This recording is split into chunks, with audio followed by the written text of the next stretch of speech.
The wind howled like a desperate soul, its cries weaving through the skeletal remains of Begonia railway station, whispering forgotten secrets into the void. It was a night of piercing cold, the kind that gnawed at bones, the kind that wrapped its icy fingers around one's throat and squeezed ever so gently, like a prelude to something horrifying. On that fateful winter night in 1987, the last train rumbled onto the tracks, its wheels screeching in protest as if warning against the doom that lurked in the shadows. The station stood in eerie silence, a graveyard of memories where echoes of the past still lingered in the walls, in the air, in the darkness that swallowed the moonlight. For years, whispers had danced through the nearby villages, whispers of shadows that moved on their own, of spectral lanterns flickering without hands to hold them, of a train that arrived when none were scheduled. Now, a team of railway workers had arrived. Their mission: dismantle the abandoned station. But what they did not know was that some things are never meant to be disturbed. Chapter 1. The mysterious Death's Begonia station was not always a place of dread. In 1901, it was built with great ambition, a link between the living and the ever-expanding world. But the station was born under a cursed star. Death had been its shadow from the very beginning. Porters, young and full of dreams, were found sprawled across the railway tracks, their bodies twisted, their eyes wide open in an expression of terror. Their mouths gaped in a silent scream, frozen in time, as if they had seen something unspeakable before death took them. Passengers reported chilling sights. A faceless ticket collector gliding down the platform, stopping only to tilt his head in their direction, as though sensing them in ways no living man could. A woman's voice, quivering with sorrow, would seep from the waiting room, begging, pleading, sobbing for help, yet no one dared to answer. But no matter how many bodies were discovered, how many screams filled the night, how many shadows stretched just a little too long in the lamplight, the railway authorities did nothing. Then, on one cursed night in 1956, something happened that no one could ignore. Chapter 2. The Vanishing Train. August 12, 1956. The air was thick, heavy with a sense of impending doom, the kind that curls in one's stomach like a snake waiting to strike. Train number 721 rumbled into the station. Over 100 passengers sat inside, laughing, talking, unaware that they had already taken their last breath. Mr. Rajan Malhotra, the train's conductor, stepped onto the platform, inhaling the scent of rust and rain. He adjusted his cap and turned to the station master, Edgar Holloway, a British man with sunken eyes and a voice like brittle leaves. "Be quick, Mr. Malhotra," Holloway muttered, his fingers trembling as they gripped his lantern. "This station is cursed." Malhotra chuckled, shaking his head at the old man's paranoia. But then, something happened. A scream, a sound so shrill, so filled with agony, that it curdled the blood of everyone present.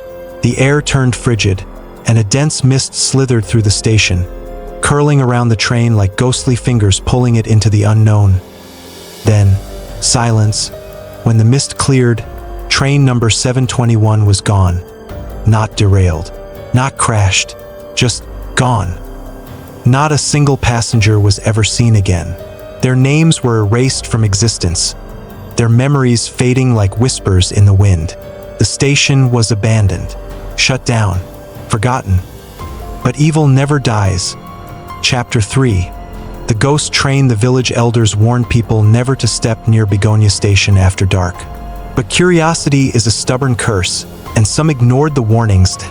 At exactly 2:37 a.m., villagers reported hearing a train arriving at the deserted station. The ghostly rumble of steel against steel, the hiss of brakes pressing into emptiness, the distant murmurs of passengers long dead. A few brave men stepped onto the platform, their breath trembling in their chests, their hearts pounding like war drums. They were never seen again. One man, Harish Sharma, survived, but he never spoke above a whisper after that night. His eyes, once filled with warmth, became hollow, lifeless. He told his wife he had seen the passengers of the vanished train, still seated inside, staring at him, their eyes black voids where light no longer existed, and then came the laughter. Low, gurgling laughter that slithered into his ears and wrapped around his soul. He ran. He never looked back, but every night, in the depths of his nightmares, he still heard it. Chapter 4.